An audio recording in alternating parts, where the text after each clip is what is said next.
पण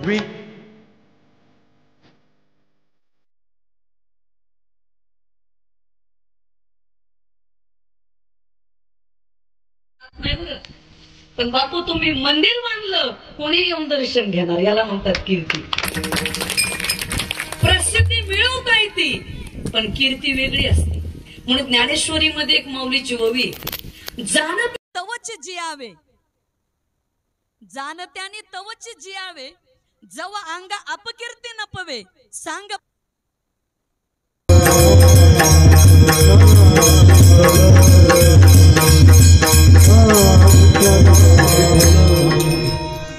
आपल्या भारतीय संस्कृतीची परंपरा ही फार मोठी आहे. गुरुची परंपरा आहे. श्रीकृष्ण परमात्म्याने संदीपनी ऋषीच्या आश्रमामध्ये राहून ज्ञान घेतलं, म्हणजे गुरुकुलामध्ये राहून. स्वतः प्रभू रामचंद्राने वशिष्ठ मुनी यांच्याकडे जाऊन ज्ञान घेतलं. श्री संत भगवान बाबा, श्री संत वामन भाऊ महाराज, श्री संत बंकट स्वामी महाराज यांनी गुरुनाम गुरु जोग महाराजांच्या संस्थेमधून शिक्षण घेऊन बाहेर पडले. म्हणजे वारकरी संप्रदायाची गुरु परंपरा ही फार मोठी आहे. आदिनाथ गुरु सकळ सिद्धांचा मच्छिंद्र तयाचा मुख्य शिष्य. मच्छिंद्राने बोध गोरक्षासी केला, गोरक्ष वळला गहिनी प्रती, गहिनी प्रसादी निवृत्ती दातार, ज्ञानदेवा सार चोजविले. निवृत्तीनाथ महाराज यांचे शिष्य म्हणजे ज्ञानेश्वर महाराज. आदिनाथापासून ही गुरु परंपरा चालत आलेली आहे. ज्ञानेश्वर महाराजाची तर गुरुबद्दल काय श्रद्धा होती, काय सांगावं. ये शरीराची माती मेळविन ती क्षिती, जेत श्री गुरु चरण उभे ठाती श्री गुरूंचे. ज्ञानोबाराय म्हणतात, ज्या जमिनीवर माझे गुरु उभे राहतील ना, त्या गुरुच्या पायाखालची माती मी होईल. एवढी गुरुवर श्रद्धा, एवढी गुरुवर निष्ठा. एकलव्य त्या काळामध्ये एकलव्याला विद्या दिली नाही, खालच्या समाजाचे म्हणून. पण गुरु द्रोणाचार्याचा मातीचा पुतळा बनवला आणि मातीच्या पुतळ्यातून एकलव्याने विद्या शिकले, धनुर्विद्या. आताचे शिष्य असे, त्यांना जर म्हटलं ना का कोणाकडे शिकले काय, नाही त्यांच्याकडे तसं थोडंफार शिकलो, पण तसा मनानेच. म्हणजे जन्माला आल्याबरोबरच ज्ञानी जन्माला आला. पूर्वीचे शिष्य असे होते, मातीच्या पुतळ्यातून ज्ञान शिकायचे. आताचे शिष्य असे की गुरुची माती करायला बसले, असले शिष्य झाले. पूर्वीच्या शिष्यांच्या गुरुवरच्या निष्ठा भरपूर होत्या. आताच्या शिष्याच्या निष्ठा ह्या निष्ठत जातात. थोडंफार काय झालं की निष्ठा हे निष्ठे चालले, नाहीतरी खरं राहिलेच काय. आता अवघड आहे सध्या, फार परिस्थिती कठीण आहे. गुरु सुद्धा माणसं बदलतात, पण गुरु बदलू नका. गुरु आणि सद्गुरु, दत्तात्रेयाने 24 गुरु केले होते. ज्यांच्याकडून जो चांगला गुण घेतला त्यांना दत्तात्रेय भगवंताने गुरु मानलं. पण काही माणसं स्वतःच अतिशहाणे असतात, ते कोणालाच गुरु मानत नाहीत. आणि तुम्हाला एक सांगू का, जीवन जगताना कोणाचा तरी सल्ला घेऊन जगा. आयुष्यात मार्गदर्शन असलं पाहिजे. मनोमार्गे गेला तो तेथेच मुकला, मनाच्या मार्गाने गेला की तो तिथंच थांबला. देशाचे पंतप्रधान नरेंद्र भाई मोदी असतील, पण त्यांच्या जवळ राहणारे सल्लागार हे कलेक्टर असतात, सचिव पीए हे बुद्धिमान असतात. अकबर बादशाह होता, पण बादशाहपेक्षा बिरबल हुशार होते. म्हणून तुम्हाला सांगू का, राजकारण करा, अध्यात्म करा, समाजकारण करा, जवळचं जे नेटवर्क आहे का ते हुशार लागतं. आणि जवळचे कार्यकर्ते जर चुकीचे असले तर आयुष्याचं वाटोळं झाल्याशिवाय राहत नाही, लक्षात ठेवा. अध्यात्मात तेच आहे, सगळ्याच क्षेत्रात तेच आहे. निगेटिव्ह विचाराच्या लोकांच्या सानिध्यात कधीच राहू नका. पॉझिटिव्ह चुकीच्या विचाराच्या संगतीत राहूच नका. कधी कधी बघा तुम्ही काही लोकांच्या सानिध्यात गेला ना, साधा बोर कॅसेट कस काय तर काही नाही हो, साधा निगेटिव्ह चर्चा पुन्हा लोकांना नाव ठेवायचं. कशाला ठेवता? पॉझिटिव्ह करा. अहो हे जग आहे, चालणारच आहे. तुम्ही कुठे याला बदलायला निघाले? लोकाला बदलवण्याच्या भानगडीत पडूच नका. तुम्ही स्वतः बदला आणि स्वतःला डेव्हलप करा, तो जीवनात सक्सेस होतो. संघर्ष करू नका, लोकांच्या नादी लागू नका. आमचं शास्त्र सांगतं, दुर्जनम प्रथमम वंदे तदनंतरम सज्जनम वंदे. पहिलं दुर्जनाला नमस्कार करा आणि नंतर सज्जनाला करा. कारण तुम्ही दुर्जनाच्या नादी लागलात की तुमचं वाटोळं झाल्याशिवाय राहणार नाही. लागायचं झालं तर शहाण्याच्या नादी लागलं पाहिजे. संगती करावी सदा सज्जनाची, संगती करावी सदा सज्जनाची,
संगती करावी सदा सज्जनाची.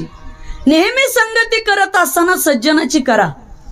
तुकोबा राहायचे तर मला असं वाटतं 40-50% अभंग हे संगतीवर येतं. तुमच्या जीवनामध्ये संगती फार महत्वाची आहे. जीवनात संगती चांगल्या लोकांची करा. संताचे संगती मनोमार्ग गती, आकळावा श्रीपती येणे पंथे. भगवंताला आकळायचं असेल तर संगती चांगल्याची करा. म्हणून चांगल्या गुरुच्या संगतीमध्ये जा. का? गुरु तेथ ज्ञान, ज्ञानी आत्मदर्शन, दर्शनी समाधान आथी जैसे. ज्या ठिकाणी गुरु आहेत तिथं ज्ञान आहे. आणि तुम्हाला सांगू का, मानवी जीवनाची उंची जर कशामुळे वाढत असेल तर ज्ञानामुळं. ज्ञानी बना. ज्ञान तुम्हाला जीवनामध्ये मोठं करेल. स्वदेश पूज्यते राजा विद्वान सर्वत्र पूज्यते.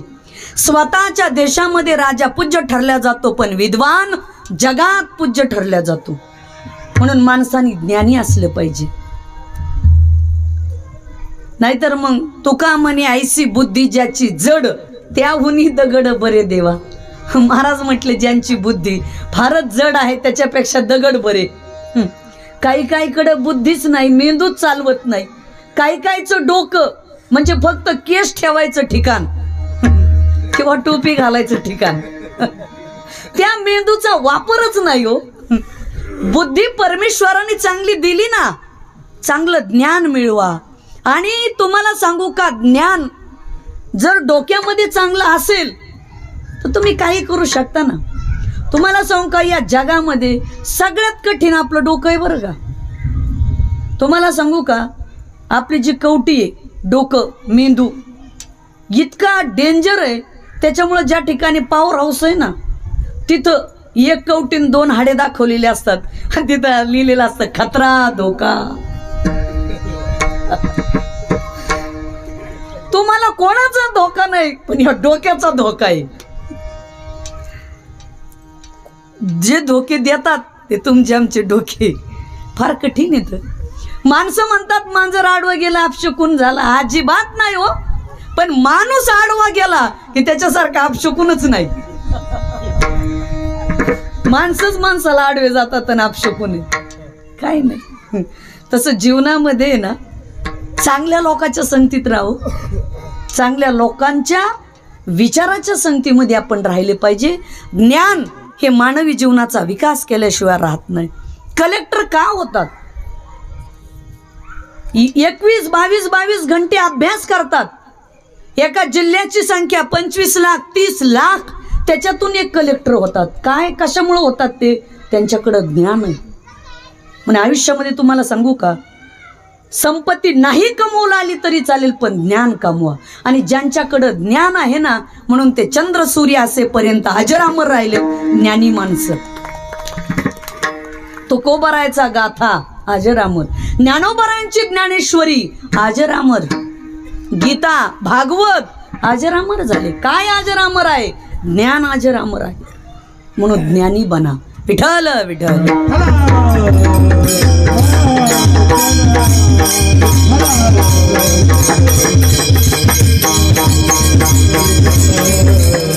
आणि तुमच्याकडे एकदा ज्ञान आलं ना, मग जे ज्ञान गंगे नहाले, पूर्णता जेऊनी धाले, शांतीसी आले पालव नवे. ज्ञान गंगेमध्ये नाहून निघतात माणसं, पण तेवढं पाहिजे बरं का. मग ज्ञान मिळालं म्हणजे माणूस काय होतो? असा शांत होतो. तुम्ही कधी बघा, ज्ञानी माणसं अहंकारी नसतात. काही काही वेगळे, पण ज्ञान माणसाला शांत करतं. जे अर्धवट ज्ञानी येतं ते साधा अहंकारी. छातीचा पत्ता नाही, पण बटन तुटायची वेळ. 110 किलो वजनाचा पैलवान शर्टचे बटन टाकून व्यवस्थित चालणार. हा असतो 50-55 किलोचाच, छातीचा पत्ता नाही, पण छाती उघडी. काय दाखवतो? क्या तेरी औकात है, क्या तेरी शान है, माटी के पुतले तुझे कितना गुमान है. काय औकात, काय शान, मातीचा पुतळा मातीतच जाऊन मिसळणार आहे. कशाला मिजाज मारायची उगीच?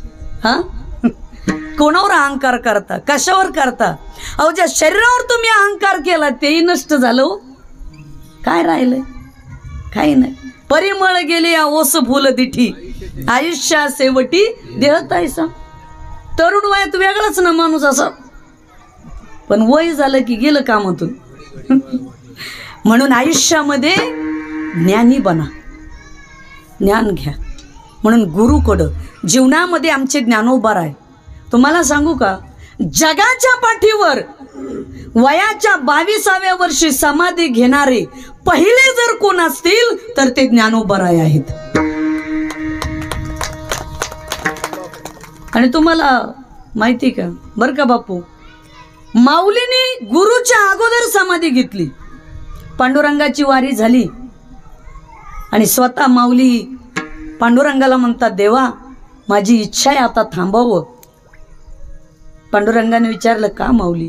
नाही, गुरुच्या अगोदर जावं वाटतं, कारण गुरुच्या नंतर जाणं म्हणजे वैधव्य आहे. बघा बरं का, माझ्या गुरुची समाधी अगोदर झाली आणि गुरु अगोदर गेले तर मला वैधव्यात जगावं लागेल. जसं स्त्रिया म्हणतात ना, पती गेल्याच्या नंतर वैधव्य, फक्त त्यांनाच नाही, गुरुच्या नंतर जगणं हे सुद्धा वैधव्य आहे. म्हणून जगाच्या पाठीवर सौभाग्यवती समाधी जर संजीवन कोणाची असेल तर ती ज्ञानोबारायांची आहे. काय गुरुवर निष्ठा आहे ज्ञानोबारायांची. हा, म्हणे निवृत्ती दास. काय प्रत्येक ठिकाणी गुरुचं नाव आमच्या ज्ञानोबारायांनी लिहिलंय. आणि असे श्री गुरु जर जीवनात असतील ना तर कधी काही कमी पडत नाहीत. म्हणून ज्ञानोबाराय म्हणतात की प्रत्येकाच्या आयुष्यामध्ये श्री गुरुचा पाठिंबा असेल तर कधी काही कमी पडत नाही.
या आपले नगरसेवक राजू भैया जाधव यांची उपस्थिती आहे।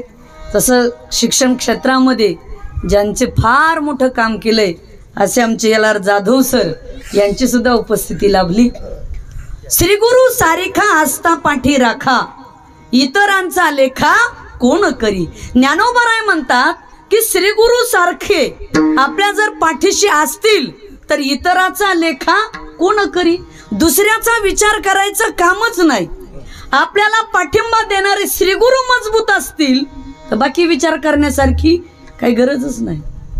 श्री गुरु सारिखा आस्था पाठी राखा। पाठी राखा हा शब्द फार महत्वाचा आहे। प्रत्येक मानवाच्या जीवनामध्ये कुणी नाही कुणी पाठीराखा असतोच, पण पाठीराखा चांगला असला पाहिजे। चुकीचा पाठीराखा असला की जीवन बर्बाद झाल्याशिवाय राहत नाही।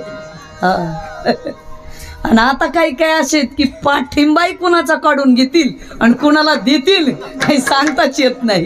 काय खरं राहिले सध्या। काल झोपले होते, झोपल्यावर जागे झालेले आमदार म्हणले असतील आपण कसे नाही त्याच्यात। काय चाललंय कळायलाच तयार नाही आता। या गीते बापू बांधकाम सभापती यांची सुद्धा उपस्थिती लाभली। मागाशी सकाळपासून यायचं पण सलाईन लावलेले होते, पण तरी बापूंनी उपस्थिती लाभली, धन्यवाद। तसेच आमचे महादेवराव बिनवडे ड्रायव्हर साहेब त्यांचं सुद्धा काम खूप चांगले। गाडी किती स्पीडने असावी त्यांच्याकडे बघावं, फार चांगलं काम आहे त्यांचं, त्यांची उपस्थिती आहे। तसेच आपले जितू भाऊची उपस्थिती लाभली, त्यांनाही धन्यवाद। विठ्ठल विठ्ठल।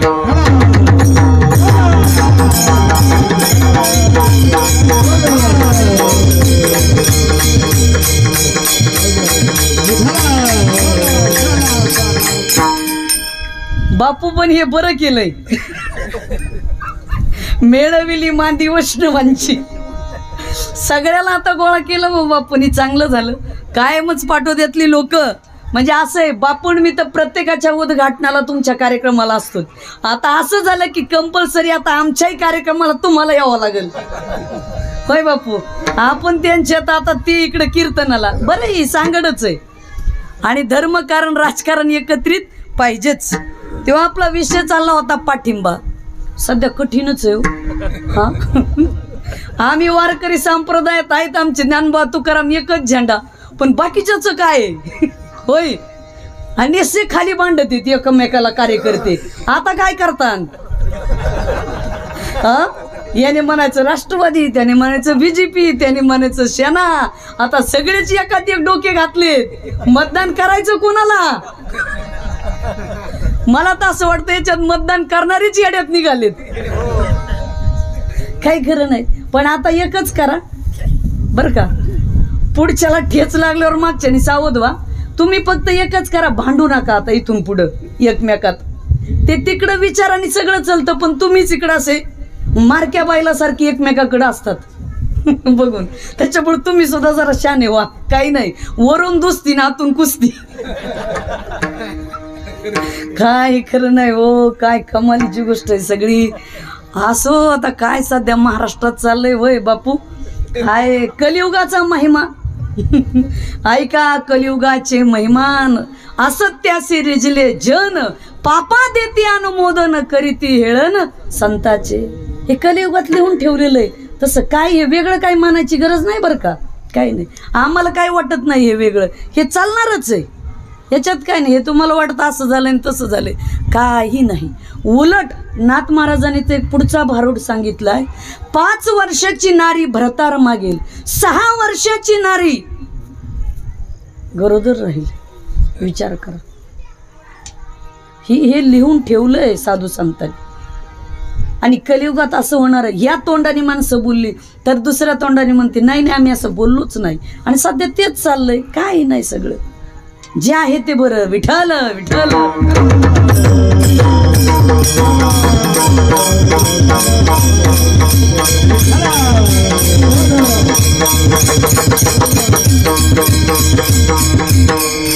म्हणून ज्ञानोबराय म्हणतात की श्री गुरु सारिखा आस्था पाठी राखा, इतरांचा लेखा कोण करी. गुरु निवृत्तीनाथ दादा सारखे श्री गुरु आमच्या पाठीशी आहेत. त्याच्यामुळे इतराचा लेखा आम्ही करू शकत नाही. मानवी जीवनामध्ये गुरुबळ हे तुम्हाला चांगलं पाहिजे बरं का. ज्याच्या पाठीमाग जबरदस्त गुरुचं बळ आहे ना, त्याला आयुष्यात कमी पडत नाही आणि तो माणूस कायम सक्सेस राहतो. फक्त गुरुचं बळ चांगलं पाहिजे. आणि तुम्ही योग्य गुरुकडे जाऊन जर शिक्षण घेतलं तर नक्की जीवनाचं कल्याण झाल्याशिवाय राहत नाही. जीवनामध्ये गुरु भेटले पाहिजेत. आज गुरु पौर्णिमेच्या निमित्ताने मी आवर्जून एका गोष्टीचा उल्लेख करून जाईल. आमच्या आईने मला वयाच्या 13व्या वर्षी 9वीला असताना आळंदीमध्ये शिकायला टाकलं होतं. माझे श्री गुरु विठ्ठल महाराज शास्त्री, ज्ञानेश्वर मिशन संस्था अध्यक्ष. तसं ते परळी जवळचे मांडेखेल गाव त्यांचं, पण आळंदी. त्या 90-91ची गोष्ट, आळंदीमध्ये कुठल्याच मुलीला ठेवून घेत नव्हतं कुणी बरं का बापू सर. हे फार कठीण. कुठल्याच मुलीला. मी 9वीतून गेलेली, काय कुठं तागडगाव करंजोन जावळाला करत करत डायरेक्ट आळंदी. पण आमच्या आईने आम्हाला सांगितलं इथं शिकायचं. आणि गुरु मिळाले हो. 5 वर्ष 40 मुलामध्ये मी एकटी होते शिकायला. 40 मुलात 4-5 वर्ष शिक्षण घेतलं. याला म्हणतात गुरुचा पाठिंबा. तुम्ही आपण कोण आहोत? त्या गुरुने आपल्याला आधार दिला, गुरुने आपल्याला शिकवलं, म्हणून जीवनाचं सोनं झालं बस. आणि जीवनात गुरुच नसते. हा, आपले बापू सुद्धा गुरुवर्य विठ्ठल महाराज शास्त्रीजी यांच्याकडं गेले होते कीर्तनासाठी. त्या महात्म्याने आम्हाला शिकवलं. आणि त्याच्यानंतर अनेक मुली आल्या, पण त्यांनी ठेवून घेतले नाही, आम्हाला एकटीला सांभाळलं. त्याच्यानंतर शिक्षण संस्था वगैरे नंतर भरपूर वाढल्या. पण गुरु मिळणं गरजेचे. आणि साधना जीवनामध्ये लागते हो बापू. त्या काळातले दिवस फार कठीण. 5 वर्ष आम्ही आळंदीला होतो. रोज इंद्रायणीला पहाटे 4 वाजता जायचं, थंड पाण्याने स्नान. आताच्या लोकांना फार अनुकूल आहे. कधी कधी मधुकरीचे 15-15 दिवसाचे वाळलेले तुकडे असले ना, तर ते तुकडे शिजून खायची पद्धत असायची आळंदीला. नाहीतर ते मिक्सरमध्ये काढून गरम करून खायचे. तर ते तुकडे अजूनही शिजवलेले मला आवडतात. ते मला संस्थांवर कधी कधी बाकीचे म्हणतात, आईसाहेब तुम्ही शिजवलेले तुकडे का खातात? म्हणलं मला ह्या तुकड्यानेच मोठं केले, म्हणून मला त्याची जाणीव आहे. मला त्याची जाणीव आहे त्या आळंदीच्या याची. म्हणजे असं असतं आयुष्यामध्ये. जाणीव सुद्धा फार महत्वाची असते बरं का. पण एक सांगू का, ज्याला त्या जाणीव टोचलेली असती, ज्याला वेदना झालेल्या असतात ना, त्याच माणसाच्या डोक्यात हे राहतं सर्व. म्हणून श्री गुरुचं महत्व निघालं म्हणून मी आपल्या समोर विषय मांडला. आणि त्याच्यानंतर आदरणीय गुरुवर्य भीमसिंह महाराज यांनी श्री क्षेत्र भगवान गडाचे महंत होऊन गेले. बाबांनी 98ला श्री संत मीराबाई आईसाहेब यांच्या गादीवर बसवलं आणि पुन्हा जीवनाचं सोनं झालं. एवढा मोठं हे. आणि आपल्याला आज जाता जाता सांगून जाईल, भगवान गडावर माझ्या अगोदर एकही महिला कीर्तनाला उभी नव्हती, पण असे मी पहिली महिला भाग्यवान असेल की भीमसिंह महाराजांनी मला कीर्तनाला उभा केलं आणि बाबांनी प्रमाण दिली. मी हा विषय कशासाठी सांगितला? श्री गुरुचा पाठिंबा याच्यासाठी सांगितला बरं विषय. आणि पूर्वीच्या काळामध्ये थोडं असायचं, महिला पुरुष, महिला कीर्तनकार.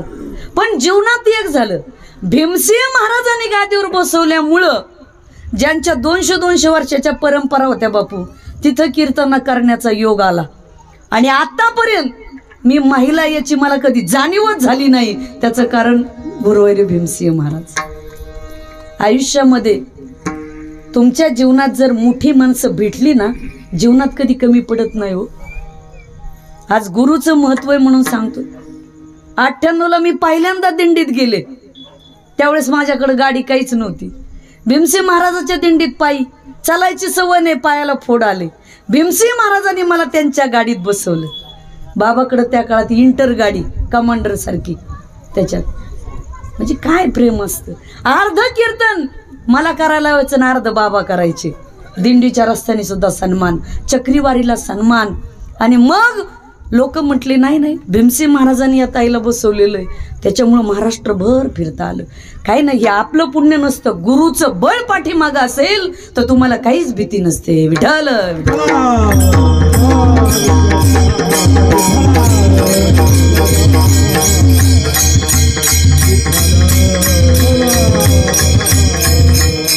तुम्ही कोण आहात यापेक्षा तुम्ही कोणाचे आहात याला जास्त महत्व आहे बरं. म्हणून चांगल्या माणसाच्या संगतीत जा. आणि जेव्हा माणूस मोठ्या माणसाच्या संगतीत जगतो, राहतो, योग्य सद्गुरू जीवनामध्ये मिळतात, तेव्हा जीवनात कधीच कमी पडत नाही. म्हणून आयुष्यामध्ये असे श्रीगुरु जीवनामध्ये भेटले पाहिजेत. आणि संत मीराबाई आईसाहेबांसारख्या श्रीगुरु पाठीशी राहिल्या, त्याच्यामुळं कमी नाही पडलं. तसं बापूच्या जीवनामध्ये सद्गुरू भेटले. गुरुवर्य आदरणीय रामचंद्र महाराज बोधले, चाकरवाडीचे माऊली महाराज, आपल्या संत मीराबाई आईसाहेब, भीमसिंह महाराज. बापूने तर सांगितलं भगवान बाबा वामनभाऊ महाराज यांचं दर्शन घडलं. म्हणून बापूने हे आपल्या जीवनामध्ये एवढं मोठं केलं. एक विचार करा, ज्यांच्याकडे अब्ज रुपये आहेत तरी ती लोक बदला बदली करतात, पण आयुष्यामध्ये बापूनी अहो एवढा त्याग करणं सोपं नाही महाराज. पैसा या जगात कोणाला नकोय. अब्ज रुपये घरात असले तरी माणूस छापितोयच. मग किती पैसे यांना कमवायचे तीच काही कळत नाही. पण बापूनी जीवनातला फार मोठा त्याग केला बरं का तू. आणि स्वतःच्या जमिनीतून उत्पन्न काढून गड बांधला कोणाचा रुपया न घेता.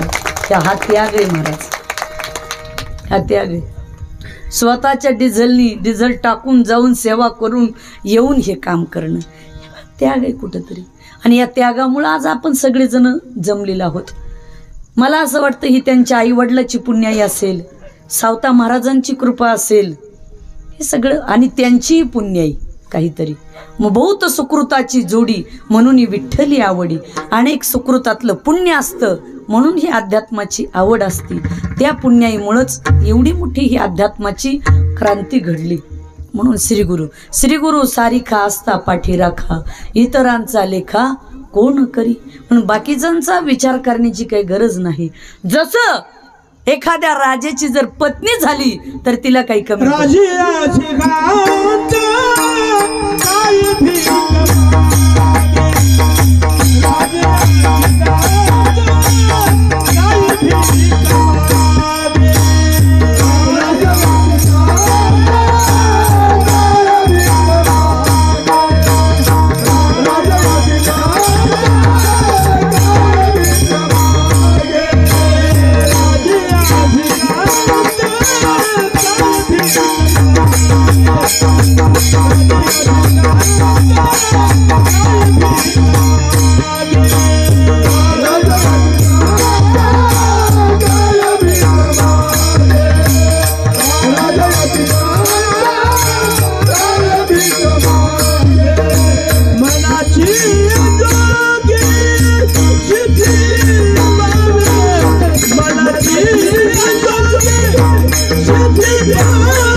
राजयाची कांता काय भीक मागे, मनाची या जोगे सिद्धी पावे.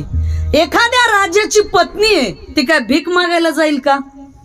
हा, राजाच्या पत्नीला काय फक्त इशारा द्यायचा आहे. नौकर चाकर दास दासी पाहिजे ते असतं, फक्त सांगायचं. अहो पूर्वीच्या काळात तर राणीची सेवा करायला 5-5, 10-10 दाशा असायच्या.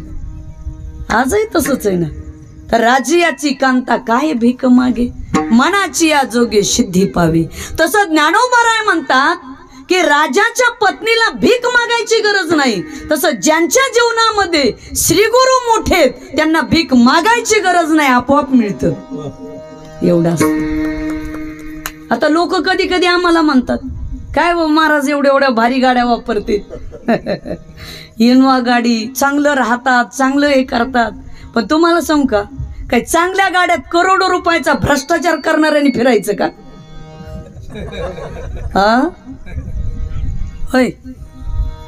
अहो धर्माचं काम करणाऱ्या माणसाने साध्या गाड्यात फिरून काय मनके घालायचे का? उलट माझं असं म्हणणं आहे, माझं म्हणण्यापेक्षा भगवान बाबा सगळ्यात भारी कपडा त्या काळात भगवान बाबाच्या अंगावर असायचा. आणि त्या काळात त्यांच्या घोड्याच्या टांग्याला टायर असायची. ती आजकालची फॉर्च्युनर होती. ऐश्वर्य संपन्न म्हणतात. म्हणून तुम्हाला सांगू का, मला तर नेहमी वाटतं ज्ञानोबाराय तुकोबाराय सारखे श्रीमंत बाप आमचे, आम्ही कशामुळे गरीब राहावं? हा बाळू पैलवान वस्ताद, वस्तादनी बी जीवनामध्ये वस्तादपणाच केला हो. हो, सुवर्ण अक्षरांनी लिहावं असा इतिहास आणि क्रांती घडली आपल्या तालुक्यात या माणसाची. केवढं मोठं नाव पैलवानाने केलं, मुलांनी काय नाव कमवलं.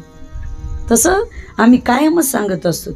तुम्हाला सांग का, परमार्थ केला तरी दृष्ट लागेल असा करा, आणि प्रपंच केला तरी दृष्ट लागेल असा करायचा. हे दरिद्री नाही जगायचं बरं, काही हो. आणि ज्याचं मन मनगट आणि मेंदू स्ट्रॉंग आहे ना, त्याला गरिबी कधीच येत नाही बरं. मन चांगलं पाहिजे खंबीर, आणि मनगट कष्ट करायला मनगटामध्ये धमक पाहिजे, त्यालाही काही कमी पडत नाही. आज शेतकऱ्यापेक्षा मजुरी करणारा सुखात खातोय. पूर्वी बरबडे खाऊन लोक जगले, आज कुठं लोकाला गरीब आहे? लोक म्हणतात गरीब आहे, काय नाही हो. दिवसभर कामाला गेले तर बाईला 300-400 रुपये रोज, पुरुषाला रोज. काम करणाऱ्याला गरीबीच नाही. तुम्हाला सांग का, गरिबी जन्माला येणं गुन्हा नाही, पण गरीब म्हणून जगणं गुन्हा आहे. हे डोक्यात ठेवा, धमक ठेवा. जो मेहनत करतो, स्ट्रगल करतो, त्याला काय गरिबी हो? हा, काम करा, दाम मिळतो. करा फिरा, काही कमी पडत नाही हो. फक्त काम करण्याचा स्टॅमिना पाहिजे, आणि मन जरा मजबूत पाहिजे बरं का. मन बी जरा असं हे नाही पाहिजे, मनामध्ये ना असं स्ट्रॉंगपणा पाहिजे. भूमिका घेणारं मन पाहिजे. काही काहीचं मन भूमिकाच घेत नाही, सदा न्यूट्रल. काही काही लोक घेरच टाकत नाहीत. हा, चांगलं ऐकत नाहीत म्हणून घेर टाकत नाही. भूमिका घ्या. महाभारतात मी कायम कीर्तनात ते सांगत असते, जेवढे एवढं मोठं भीष्माचार्य, द्रोणाचार्य, कृपाचार्य, दुर्योधन, दुःशासन द्रौपदीच्या अंगावरच्या साडीला हात लावतोय.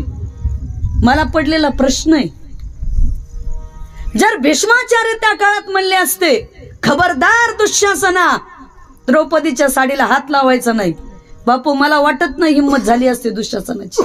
पण जेव्हा एक वाक्य सगळ्यांनी कानाचे पडदे उघडे ठेवून ऐका, एवढं वाक्य, जेव्हा शहाणी माणसं गप्प बसतात ना, त्यावेळेस या देशात मूर्ख लोकांचा सुळसुळाट होत असतो.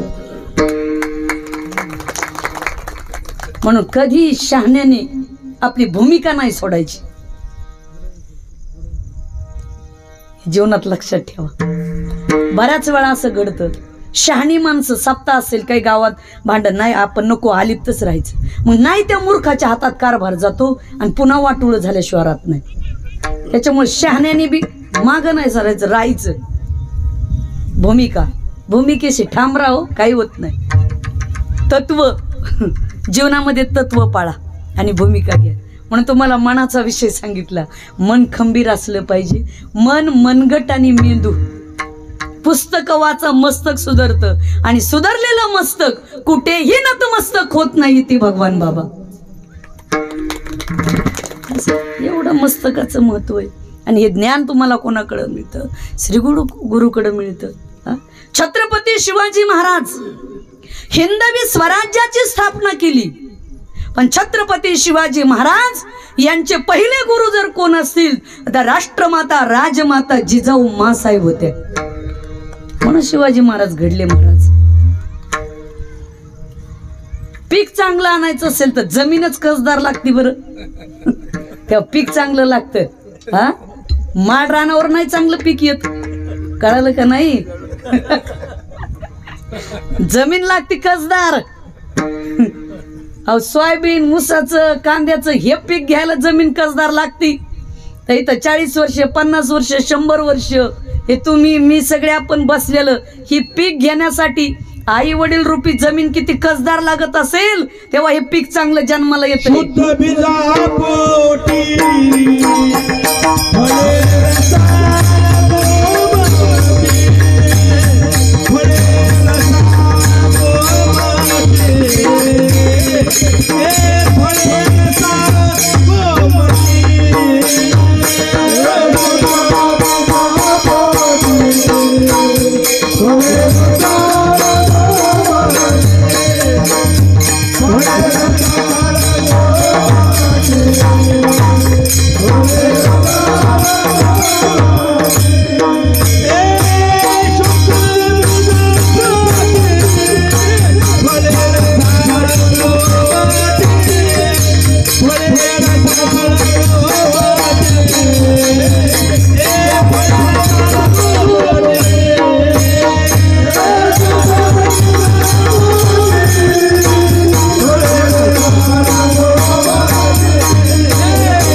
फळे रसाळ गोमटी. बीज शुद्ध लागतं तेव्हा फळ गोड येतं बरं का मुळात. पण बीज जर चांगलं नसेल, आता मध्ये आताच आंब्याचे दिवस झाले तर अजूनही काही आंबे आहेत. आता केशर आंबा हा गोड आहे. आता काही गावरान आंबे असे होते की खायला आंबट असायचे, पण तो आंबा जर पिकला तर पुरणपोळ्या बरोबर रस खायचो आपण. दुसरा एक आंबा असा आहे की तो लोणच्याच्या कामाला येतो. लोणच्याचे पण ठराविकच आंबे आहेत बरं का गावागावात.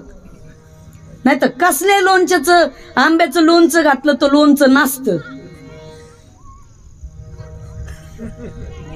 आणि लोणचं 12 महिने ठेवावं लागतं.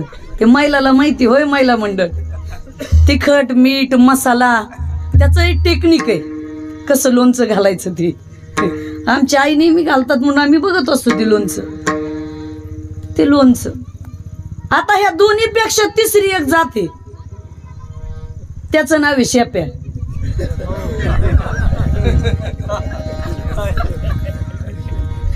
हा रसाच्या कामाला नाही, लोणच्याच्या कामाला नाही. शेप्याच शेपट परबेकर आहे. आमच्या संस्थांवर बापू शेपे आंबा होता असाच आमच्या रूमच्या पाठीमागच येतो. आणि त्याला कायऱ्या भरपूर. तुम्हाला सांगू का, ज्याची गरज नाही त्याला असं पीक भरपूर आहे. जे सप्त्याला देत नाही, कशाला देत नाही, त्याच्याकडे पैसे भरपूर. काय मिळे देवाचा बी मला कळत नाही कधी कधी. आणि त्याच्याकडे पैशाला जन्म ठेप. ते तसं हे कायऱ्या भरपूर. आणि ते माताजीने काय केलं की दिवशी ते झाड बुडातूनच तोडलं. मी म्हणलं माताजी असं असतं कुठं? झाड हे यायला 5-7 वर्ष गेलेत आणि एवढ्या कायऱ्या आलेले झाड तुम्ही खुशाल तोडलं. मी फोटो काढलाय की दिवशी त्याच्याजवळ. माताजी मला म्हणल्या तुम्हाला नाही कळायचं आई साहेब. म्हणलं काय झालं? नाही म्हणलं हा शेप आहे. म्हणलं मग काय फरक पडतोय? पिकल्यावर तर गोड लागल ना. म्हणलं नाही पिकलं तरी याचा वास जात नाही. कळालं का नाही? मी आंब्याचं सांगते, आंब्याचं नाही. तसे माणसं सुद्धा शेपे येत, आंबेच नाही बर का महिला मंडळ. असं नका करू हो.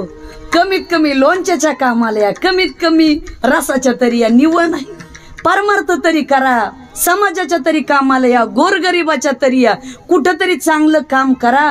निवळ वाईट कामातच राहू नका. जीवनामध्ये चांगलं काम करणाऱ्याच्या यादीमध्ये कुठंतरी आपलं नाव राहावं, असं जगा. त्याला म्हणतात जगणं. जीवनामध्ये जगा. म्हणून मी याच्यासाठी आपल्याला उदाहरण सांगितलं की चांगलं मेंदू, जर तुम्ही चांगले विचार तुमच्याकडे असतील तर तुम्ही नक्कीच चांगल्या लोकांच्या सानिध्यामध्ये जगल्याशिवाय राहत नाहीत. म्हणून चांगुलपणा जीवनामध्ये ठेवा. आणि चांगल्या लोकांकडं ठाकलसे द्वारी उभा याचक भिकारी. भीक मागायचं झालं, होईन भिकारी पंढरीचा वार करी. जसं राजयाची कांता काय भीक मागे, तसं आमचे तुकोबाराय म्हणते भिकारी होईल, पण कुठला? पंढरीचा भिकारी होईल. भीक मागायचं झालं तर त्या विठ्ठलाच्या दारात भिकारी होईल. पाठीमागं नाही का ते पैठणला चंद्रकांत दादा पाटील, सहज तो शब्द त्यांनी वापरला. पण ते कसं आहे आता, हा मी त्या कार्यक्रमाला होते. खरं म्हणजे कधी कधी ना असं, आता चंद्रकांत दादा पाटील आणि माझे फार संबंध नाहीत, पण तिथंच ओळख झाली. मी त्या कार्यक्रमाची साक्षीदार बापू. पण आता तुमचं माझं कसं आहे, आपल्याला खऱ्याला खरं मानायची थोडी सवय आहे. मला कधी कधी असं वाटायचं, असं माईक घेऊन स्वतः पत्रकार परिषद घ्यावी की यांच्या डोक्यात काही नव्हतं. आणि भिकारी हा शब्द आता कधी कधी जन्मदाती आई सुद्धा मुलाला म्हणते ना, अरे बाळ तुला भीक मागून शिकवलंय. बरोबर आहे का? पण काय झालंय आता अलीकडं, तुम्ही काय बोलता, तुमचा बोलण्याचा आशय काय, विरोधक काय आणि जवळचे हितचिंतक काय, त्याचा विपर्यास कसा करायचा आणि कसं बोलायचं हे अवघड झालंय. पण आमच्या महाराजांना याचं काही वाटत नाही. आमचे तुकोबाराय म्हणतात मी भिकारी होईल, पण कुठला? पंढरपूरचा. म्हणून राजयाची कांता काय भीक मागे, मनाची आजोगे सिद्धी पावे. मग कल्पतरू तळवटी जो कोणी बैसला, काय वानो त्याला सांगा जोजी. जसं कल्पतरूचं झाड आहे, ते झाड असं असतं, त्याच्या खाली फक्त कल्पना करायची मला हे पाहिजे, लगेच भेटतं. तसं राजयाची कांता काय भीक मागे, मनाची आजोगे सिद्धी पावे. सगळ्यांनी वर हात करायला करा भजन. विठोबा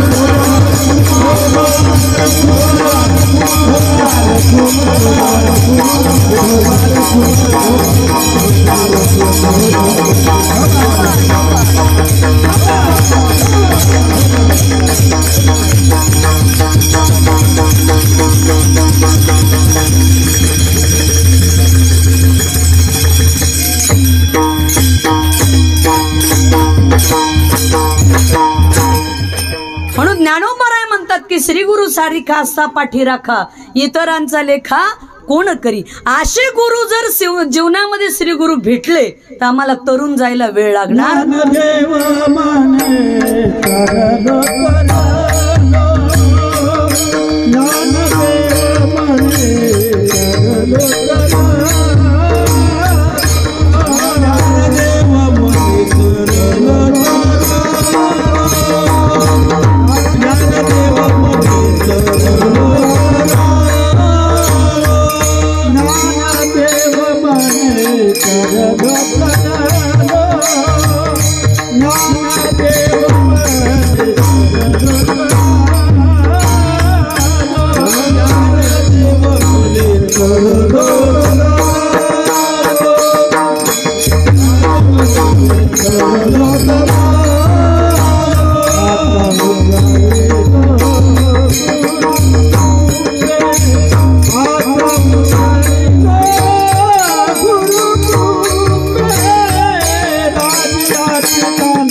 ज्ञानदेव म्हणे तरलो तरलो आता उद्धरलो गुरु कृपे. ज्ञानोबाराय म्हणतात तरलो तरलो आता उद्धरलो गुरु कृपे. गुरुच्या कृपेमुळं उद्धारून गेलो. मज हृदय सद्गुरु जेने तारिलो हा संसार पुरू. म्हणून विशेष अत्यादरू विवेकावरी. ज्ञानोबाराय म्हणतात म्हणून गुरुचं महत्व आयुष्यामध्ये फार मोठं आहे. म्हणून गुरुला आयुष्यामध्ये विसरत जाऊ नका.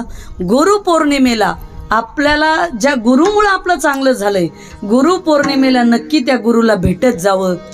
कमीत कमी गुरु लांब असतील तर आता ऑनलाईन व्हिडिओ कॉल करा किंवा असंही दर्शन घ्या. गुरुला फोन करा, गुरुचा आशीर्वाद घ्या. आणि श्री गुरुचा आशीर्वाद जीवनामध्ये मिळाला तर कधीच काही जीवनामध्ये कमी पडत नाही. म्हणून चांगदेव म्हणे आजी जन्म आलो गुरुपुत्र झालो मुक्ताईचा. 1400 वर्ष तपश्चर्या करणारे चांगदेव महाराज पण 5 वर्षाच्या मुक्ताईला गुरु केलं आणि म्हणले जीवनाचा माझ्या उद्धार झाला. मग गुरुमध्ये लहान आणि मोठं नाही बरं का वयाने. ज्याचा अधिकार ज्याचं ज्ञान मोठं तो गुरु. आणि ज्यांच्यामुळं आपल्या जीवनामध्ये बदल झाला ते गुरु असतात खऱ्या अर्थाने. म्हणून जीवनात गुरु केले पाहिजेत. पण अलीकडं असं झालंय, मला एक वाक्य आठवतं. आमच्या करंजूंची आजी आमची, त्याचं वय आता 100 आहे, अजून जिवंत आहे. ती नेहमी एक वाक्य म्हणायची लहानपणापासून, कुणी कोणाचा गुरु नाही कुणी कोणाचा चेला नाही. ते वाक्य मला फार म्हणजे हे वाटतं. जुनी माणसाचं सहज बोललेलं वाक्य पण विशेष असतं. आणि खरंच आहे आजच्या काळात कोणी कोणाचा गुरु म्हणायला तयार नाही, चेलाही म्हणायला तयार नाही. नाही नाही आम्ही म्हणजे काय, स्वतःच सगळं जन्माला आल्याबरोबरच ज्ञान घेऊन आले. ते काही माणसं तर रेडीमेड उपजताची ज्ञानी ज्ञानोबारायसारखे असे माणसं. काही माणसं स्वतःला शहाणे समजतात. अहो दुसऱ्याचं ऐकून घ्यायची क्षमता सुद्धा तुमच्यात असली पाहिजे. हा ऐकून घ्या, ज्ञान घ्या. आपलंच डोकं प्रत्येक ठिकाणी नाही चालवलं पाहिजे. कुठंतरी पण गल्लीत बसून दिल्लीच्या गप्पा. सध्या देशाचे पंतप्रधान काय म्हणतात, काय निर्णय घेतलाय. अरे घरात बायको ऐका ना. हा बरोबर आहे का. बायको एकीकडं, पोरग एकीकडं, हे एकीकडं, आणि पंतप्रधानाचं काय चाललंय. कोणावर गप्पा मारता, काय मारता. आपला मेंदू किती, मिरिट किती, आपलं कार्य किती, तुम्ही किती योगदान दिलं समाजासाठी. पण तुम्हाला एक वाक्य सांगू का, ज्याचं लोकांसाठी काहीच योगदान नसतं ते नेहमी बडबडत असतं. हे ठरलेलं आहे. पण जो नेहमी लोकांसाठी योगदान देतं ना ती माणसं काही बोलतच नाहीत, कारण त्यांना बोलायला वेळच नसतो. म्हणून हे करा. म्हणून चांगल्या गोष्टीचा जीवनामध्ये विचार करा. चांगलं खा, चांगलं प्या, चांगलं बोला, चांगले कपडे घाला आणि चांगले विचार आत्मसात करा बरं का. आणि या जगामध्ये स्वतःवर लक्ष द्या बरं का, सगळ्यात पहिलं. आणि तुम्हाला एक वाक्य गुरुपौर्णिमेच्या निमित्ताने सांगून जाईल, सगळ्यात पहिलं स्वतःला वेळ द्या. दंड बैठका, व्यायाम, प्राणायाम जरा करा. शरीर चांगलं आहे तरी एकदा शरीर बसलं कुणी विचारत नाही महाराज मला. हा होय मामा, शरीर गेलं संपलं. 1 कोटीचा बंगला बांधा नाही तर 10 कोटीचा, पण तुमचं वय झालं ना की पत्नी म्हणते इथं थुकू नका. बरं मला एक म्हणायचं, तुम्ही तर सगळे बसला, घर कुणी बांधलंय बोला ना. तुम्ही कुठं थुकतान सांगा ना. घर तर तुम्ही तुमच्या पैशाने बांधलं ना सर. ड्युट्या केल्यात, रात्रंदिवस पळालात, काय बायकोचं हे. पण नाही, बाईला म्हणे खरं, मरता तरी बरे, नासियेले घर थुंकून या. हा 7-12 आहे शेवटचा. बायको म्हणते मेलेलं बरं, काय घर थुकून नासिल. आणि ते हे आपल्याशिवाय काही होतच नाही. कशाचं काय हे, हा परिमळ गेली या वस. वय झालं की काय नाही, किती कडक इस्ताऱ्या मारा, झालं वय झालं की काही नाही. हे सगळं हरेराव म्हटलं की हालेला मै. दत्ताजीराव रजा देतात, गुटगुटीत गाल खोबळे होतात. काय हा केस पिकाय लागतात, किती डाय मारा ना. काय नाही, एकदा वय झालं की संपलं महाराज. काही खरं नाही, काय नाही शरीर. म्हणून तुम्हाला सांगू, जोपर्यंत चांगलं शरीर आहे ना, आपण तरुण आहोत. या जन्मावर, या जगण्यावर शतदा प्रेम करावे. या जन्मावर, या जगण्यावर प्रेम करा स्वतःवर, आणि चांगलं जागा बरं, आणि चांगल्या विचाराच्या सानिध्यात राहा बरं का महिला मंडळ. काय नाही, रोज चांगल्या चांगल्या साड्या घाला, चांगलं राहा. काय नाही हो, मेलं म्हणजे गेलं. तिकडं एका ठिकाणी एका बाईने कपाट उघडलं. अहो इतक्या साड्या, राजा राणी कपाट होतं. बाई अक्षरशः साड्या पडल्या अंगावरून, बाईच वारली. पुरुष मंडळीचं तुमचं वेगळं आहे, पण आमच्या महिलाचं वेगळं असतं. हळदीला वेगळा कर, लग्नाला वेगळा, पुढच्या लग्नात वेगळी. तुमचं काय नाही, हा ते तर करा. पण बापू म्हणते गाथा ज्ञानेश्वरी वाचत जा जरा.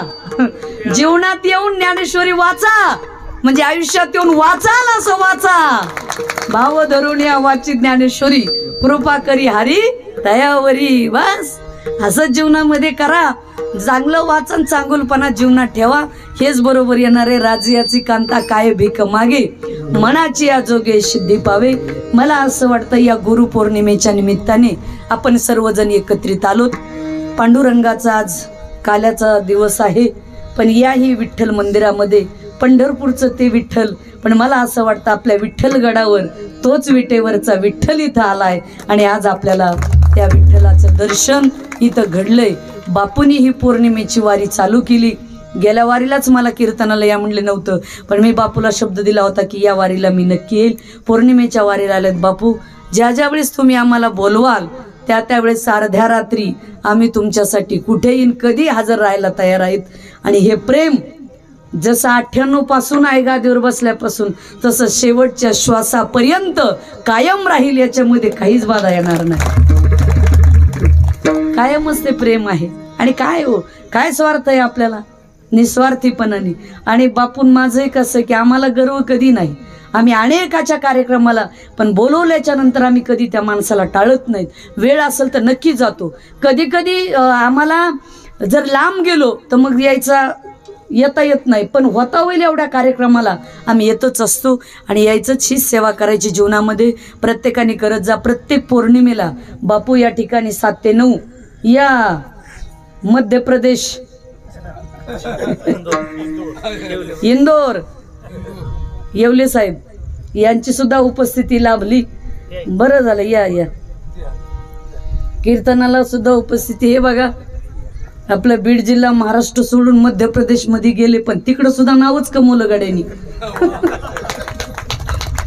बीड जिल्ह्यातून जाऊन मला आठवण आली त्यांच्याकडे पाहिल्यानंतर.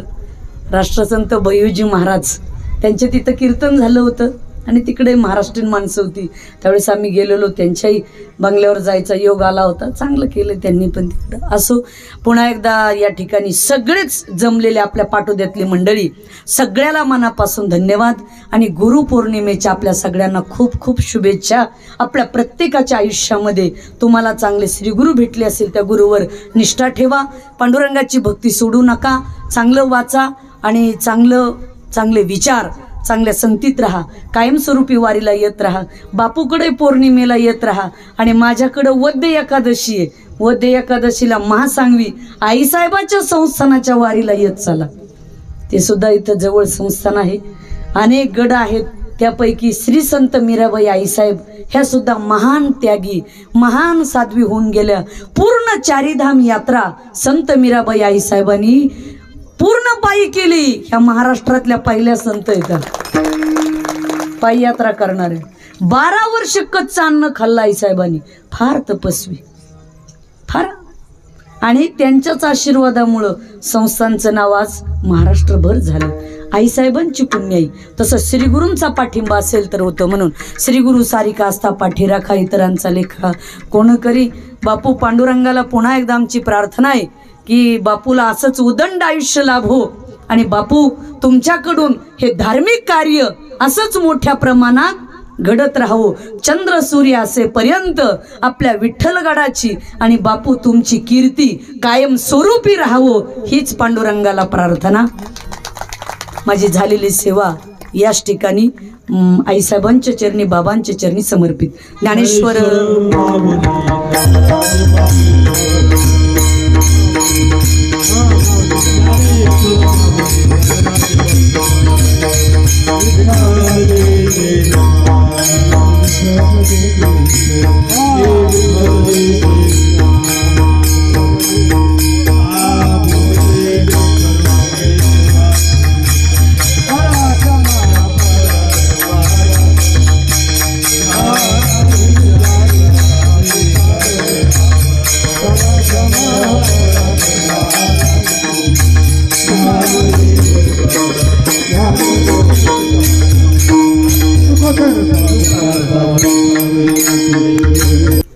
आत्ताच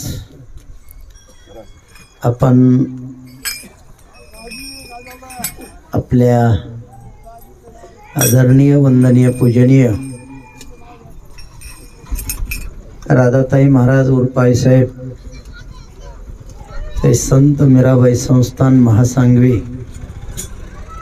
यांचं उत्कृष्ट असं कीर्तन आपण सर्वांनी श्रवण केलेलं आहे. सर्व भावी भक्तांच्या वतीने माता भगिनींच्या वतीने आईसाहेबांचं टाळ्याच्या गजरात स्वागत करा. त्यांचं अभिनंदन, त्यांना खूप खूप धन्यवाद. आपण 2 तास सगळेजण मंत्रमुग्ध झालोत. फार जबरदस्त असं प्रबोधन आईसाहेबाचं असतं. हे पहा,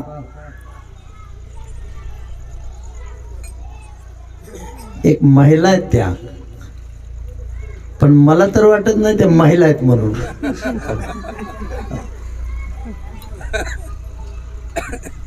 त्याचं कारण आहे, त्या ज्या गादीवर बसल्या त्या संत मीराबाई महाराज सुद्धा स्वतः आमचे वडील एकदा म्हणले होते, त्यांच्याबरोबर चारीधाम यात्रेला गेले होते. मला म्हणल्या मीराबाई काय बाई काय म्हणले, बघ फक्त दिसायला पाहिजे म्हणले, हसायला गडी तिची त्यांच्या पुढे फिके म्हणले. हे फौजदार म्हणले, कोणी गाडीला अडवलं त्याला हे फट बनायचे. आणि तेच गुण आमच्या राधाताई महाराजाकडे येतात. बाणेदार जीवन आहे राधाताईचं. आणि अशी गरज आहे बोलण्याची. आणि ही गरज, ज्याचं जीवन सत्यवादी असतं तीच माणसं असं बोलू शकतात ठामठोकपणे. या ठिकाणी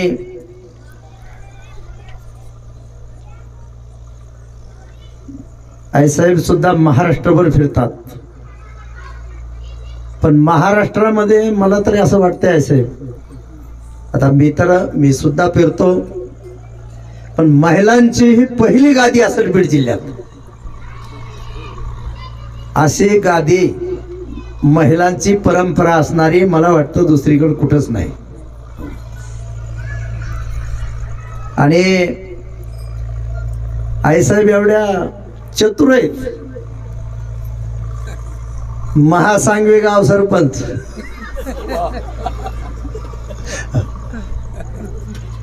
अहो 100% आईसाहेबला मानणारे गाव. विचार करा, आईसाहेबाला त्यांची नाडी कळली. नाडी परीक्षा लय जबरदस्त आहे आईसाहेबाची. एकदा माणूस पाहिला की ते कसा स्वभाव आहे काय लगेच, आणि ती ओळख विसरत नाहीत. आता आलेल्या माणसाचे पटापटा, आता इंदूरकर आमचे परमेश्वर येवले पटेल या ठिकाणी आल्याबरोबर म्हणजे आले मध्य प्रदेश.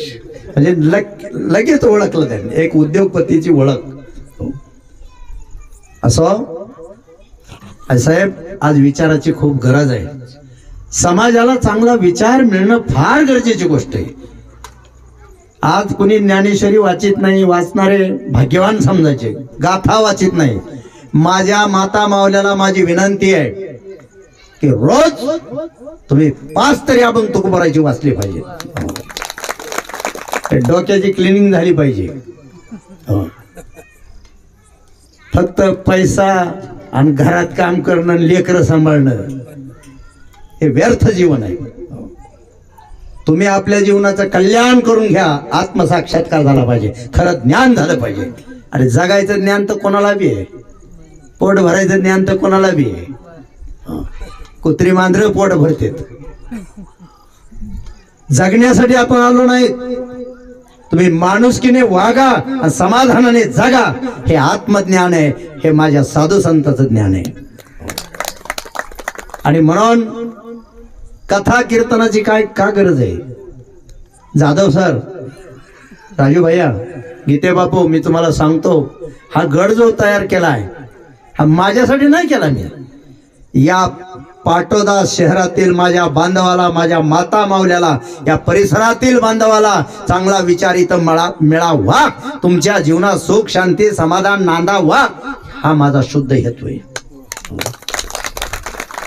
इथं गड बांधून मला काही पैसे मिळवायचे नाहीत. बांधवांनो, तुम्ही यावं, महान महान साधू संतांचा विचार ऐकावा, आपल्या डोक्याची क्लिनिंग करून घ्यावा, माणसाने माणसाला प्रेम द्यावा, लोकांच्या कामी पडावा, माणसाने देव सेवा करावी, देश सेवा करावी, जनसेवा करावी, साधू संतांची सेवा करावी, आई वडिलाची सेवा करावी, सासू सासऱ्याची सेवा करावी, देन दुबळ्याची सेवा करावी, तर या जीवनात अर्थ आहे.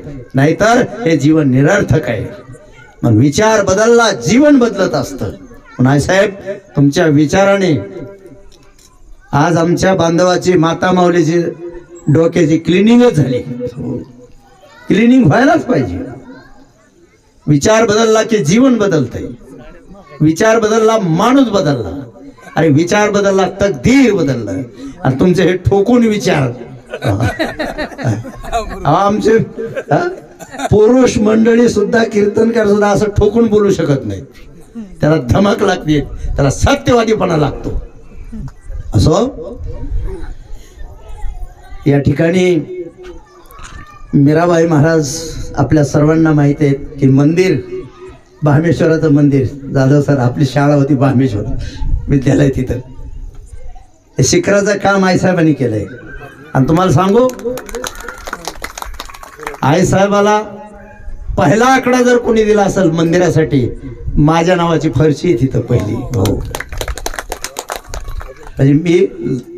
म्हणजे भूषण म्हणून नाही सांगत, पण मी पहिल्यापासून चांगलं काम करणाऱ्या माणसाला साथ देणारा माणूस आहे. तो मला पक्षाचा गेला नाही, कुठल्या पक्षातला काय नाही. माणूस चांगला असा, त्याचा विचार चांगला असा. आणि चांगल्या विचाराची माणसं ही समाधानी असतात, ती आनंदी जीवन जगत असतात. मग तुम्हाला चांगला विचार मिळावा म्हणून हे कथा कीर्तन ठेवलेत. हो, आज या ठिकाणी आईसाहेबांनी उत्कृष्ट असं कीर्तन सांगितलं. असंच बाणेदार बोलायचं बाबा. हो, बाणेदार पणाने बोललं पाहिजे. असो, तुम्हाला खूप खूप माझ्या या परिवाराच्या वतीने, आमचे बंधू असतील, आमची मुलं असतील, आमच्या सुना असतील, सर्वांच्या वतीने आईसाहेब तुम्हाला खूप खूप धन्यवाद. सहज फोन केला, आईसाहेबांनी सांगितलं. हो, माणसाचं 98 पासून त्यांचं आमचं प्रेम. ज्यावेळेस आईसाहेब गेले त्यावेळेस दुसरी कीर्तनाची भीमसिंह महाराजांनी मला सांगितलं, पहिलं कीर्तन तुम्ही करा. मला काहीतरी अडचण आली. बाबासाहेब वीर महाराज होते इथले, त्यांना म्हणलं, महाराज तुम्ही आज पहिलं कीर्तन करा, मी उद्या करतो म्हणलं. 14 दिवस त्या ठिकाणी कीर्तन झाले. आणि आईसाहेबाला त्यावेळेस गादीवर बसवलं. पण आईसाहेबाचा स्वभाव खूप प्रेमळ आहे. हो, give the respect and take the respect. प्रेम द्या, प्रेम घ्या, याने त्यांच्या जीवनाची वाटचाल आहे. सर्व सांगवीकर बांधव त्यांच्यावर खूप प्रेम करतात, खूप माणसं चांगली आहेत. आईसाहेब, तुम्ही त्यांना प्रेम देताय आणि हे संस्थान एवढं मोठं केलंय, तुम्हाला खूप खूप धन्यवाद देतो. या ठिकाणी आज ज्या बांधवांनी पंगत दिली आहे, बरेच बांधव आहे साहेब म्हटले की तुम्ही बापू गडालाही कोणाचा रुपया घेतला नाही, कीर्तनाचा कधी काही घेतलं नाही, निदान आम्हाला पंक्ती तरी घालून द्या. माझ्याकडे 50-60 लोकांचे नाव आले, कुणालाच न म्हणता. मी म्हणलं एका माणसावर लोड नकोय, 3-3 जण घ्या म्हणलं. हो, कशाला एकट्यावर कशाला लोड. तशी माणसं मोठाली आहेत, पण मी लोड त्यांना देणार. आता हे आमचे बाची पंगत, हे पैलवान बाळासाहेब आवारे आबा, त्याचबरोबर माझ्याच गावचे माळेवाडीचे तुकाराम विधाते सर यांचंही योगदान आहे. आणि तिसरी पंगत आहे आमच्या प्रेम करणारे धुनकवडचे फौजी पांडुरंग यादव. या तिघांनी मोठी पंगत, उत्कृष्ट पंगत या ठिकाणी प्रसाद केलेला आहे.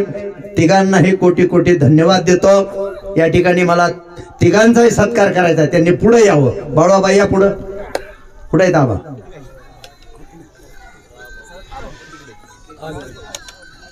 हे शेवटच्या कुस्तीचे पैलवान हे माग असते.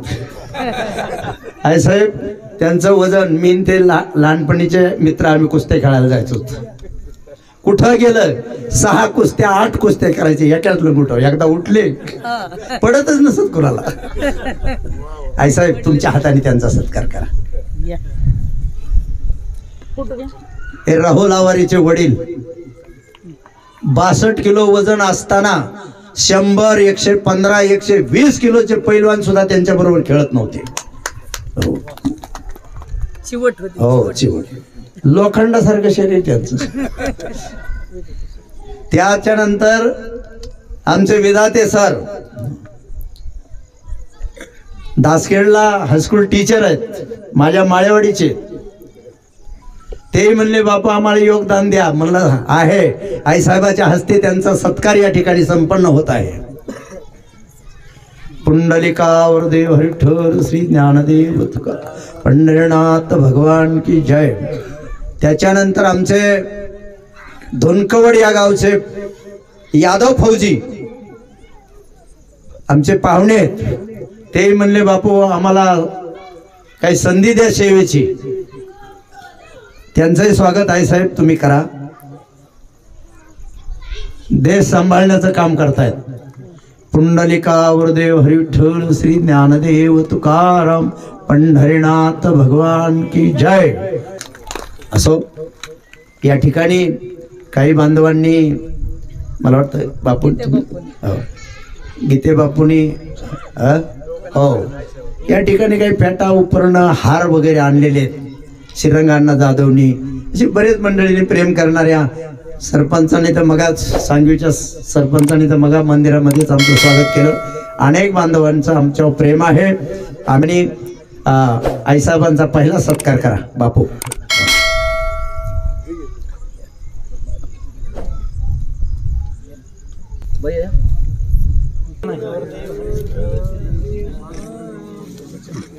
बर,